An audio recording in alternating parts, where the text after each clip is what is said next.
visionaries and custodians of our global destiny. There are moments in history when nations are tested, and there are moments when civilization itself is summoned to act. We meet today, in my personal opinion, in such a moment. The world is restless, food and water systems are fragile, the climate is unrelenting.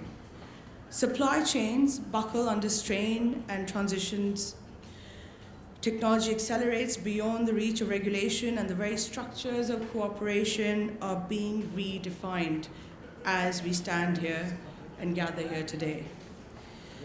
These are not passing concerns, they are the scaffolding of our shared future. Yet within the turbulence lies profound opportunity, for in crisis, humanity sees not only its vulnerabilities, but also its chance to rise. We are not at the twilight of an old world order, but in the crucible, I feel, of a new one. The familiar map, of course, remains, yet the currents beneath it have shifted significantly. Conflicts and disruptions seem like isolated fires and frictional sectionalization, but they reveal a deeper reality. The world is reorganizing, moving from a single center of gravity towards a more interconnected, more distributed architecture of influence and responsibility. This is what I call the age of strategic ambiguity.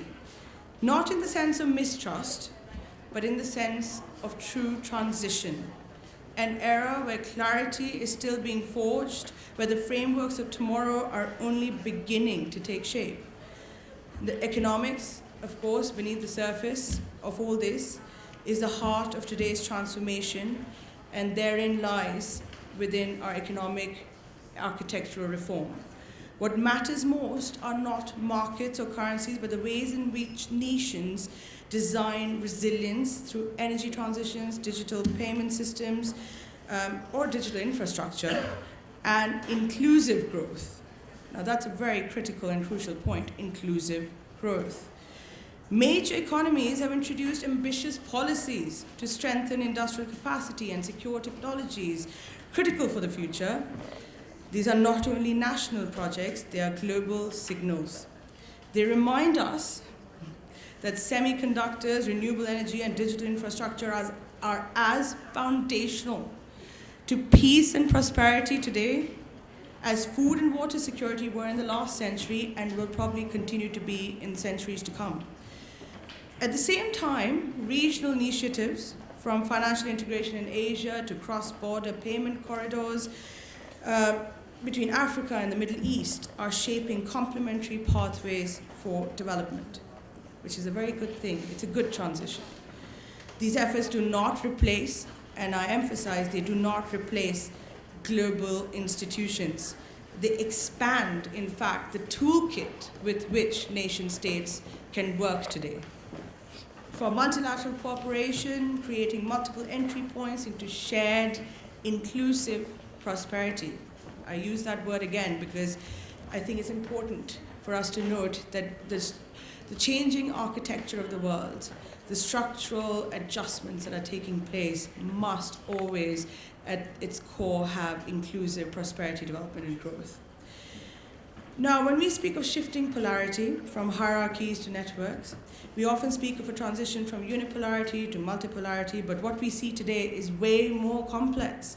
It is not simply one pole replacing another, but an emergence of networks interdependencies. What might be called archipelagos of cooperation. These clusters are not bound anymore by ideology, but shared interests in trade, sustainability, digital innovation. India, for example, participates in diverse groupings, BRICS and the Quad, the G20, and most recently the SCO, not as a contradiction, but as reflections of a new kind of sovereignty, a civilizational state, one that builds bridges rather than barriers. Other nations embody the same spirit. Indonesia advancing energy transition through critical minerals, the UAE financing innovation across continents, Brazil linking South-South corridors, cooperation with global reform. Together, these actors point not to the collapse of our pre-existing, pre-established institutions, but to their renewal through complementarity. Now, of course, there's always a little bit of hidden currents of statecraft. Behind visible negotiations and agreements lie many other layers of diplomacy. Quiet work that prevents escalation, sustains fragile peace, and ensures the continuity of everyday life. Maritime security dialogues, humanitarian corridors, climate financing initiatives, and the coordination of digital standards are not often heard in headlines. Yet they are the levers of stability. They remind us that cooperation is not always dramatic or operatic. It is frequently silent, it's technical, it's forensic, and painstaking. This is where multilateralism proves, again, in my personal opinion, indispensable. We may speak of the failures of multilateralism because to some extent it is found itself not being able to live up to the purpose of its foundation. However, no single nation can regulate, to speak of tangibles, no single nation can regulate artificial intelligence, stabilize global finance, or manage the climate transition alone. It is the patient weaving of partnerships between governments, businesses, families, family offices, and communities, private enterprises, that within this collective action, this collaborative work, can durable progress be made, and made resilient, and potentially made timeless.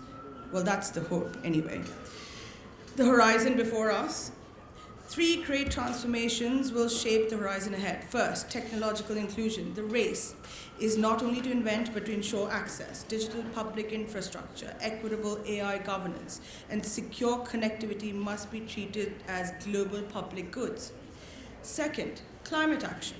The transition to sustainable energy is not only a necessity, it is an opportunity to create new industries, generate millions of jobs, and rebalance the relationship between humanity and nature. The SDGs remain our moral compass, and climate progress is central to achieving them. Third, financial architecture.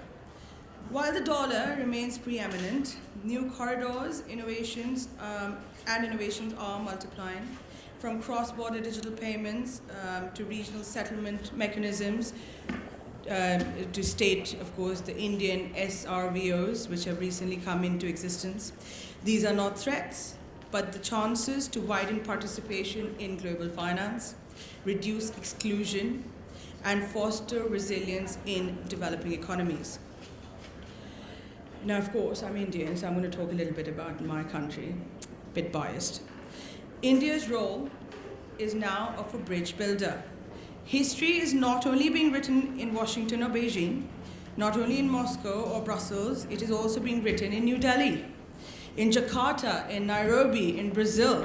See, I'm not that biased. India today demonstrates how sovereignty can be strategy. By designing its own digital payment rails and sharing them with other nations, by advancing renewable energy alliances, by engaging with multiple forums simultaneously, India reflects a truth we must all embrace. The future will not be built by choosing sides, but by making sides work for humanity and humanity's greater good. This is not the pursuit of power for its own sake. It is a practice of stewardship, showing that leadership in the 21st century comes from offering solutions that others can join, not from imposing choices.